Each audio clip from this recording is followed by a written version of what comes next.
अशोक चौहान ने नीट paper leak मामले को बेहद गंभीर बताते हुए कहा कि इस घटना ने लाखों विद्यार्थियों को मानसिक तनाव दिया है। उन्होंने कहा कि केंद्र सरकार और सीबीआई इस मामले की तेजी से जांच कर रही है और जो भी दोषी होगा उसे छोड़ा नहीं जाएगा। अशोक चौहान ने इस दौरान ये भी कहा कि यह लगातार तीसरी बड़ी घटना है, जिससे साफ है कि परीक्षा प्रणाली में गंभीर खामियां हैं।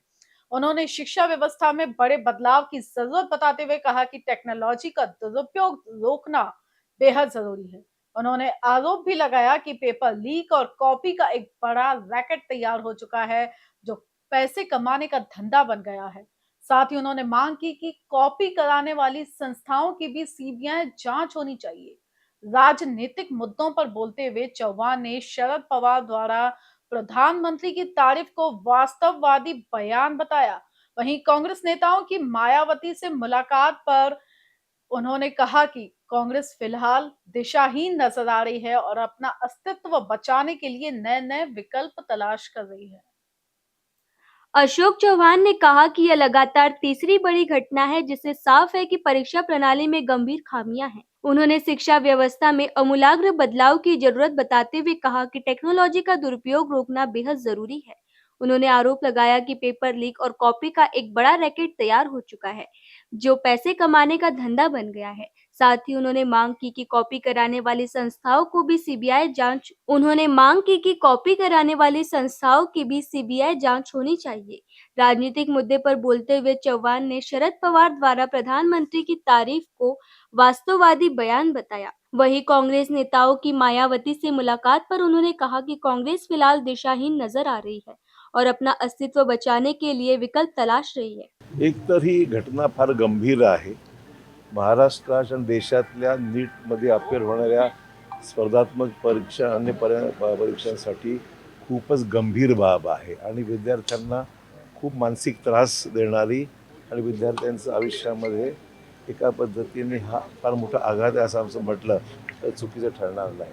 त्यामुळे या घटनेचा जो शोध CBIने सुरू केला आहे आणि ज्या गतीने सगळी चक्र फिरत आहेत हे केंद्र शासनाचं एक महत्त्वपूर्ण पाऊल आहे. कोणालाही पाठीशी न घालता या सगळ्या घटनेचे जबाबदार जे जे असतील त्यांना शोधून काढून त्याची पाळंमुळं खोदण्याचं काम सरकारने आता सुरू केलेलं आहे. परंतु ही दुसऱ्यांदा घटना आहे, दुसरी का बहुधा तिसरी घटना आहे की हे सातत्याने घडत चाललेलं आहे. त्यामुळे सिस्टमच बदलण्याची गरज आहे.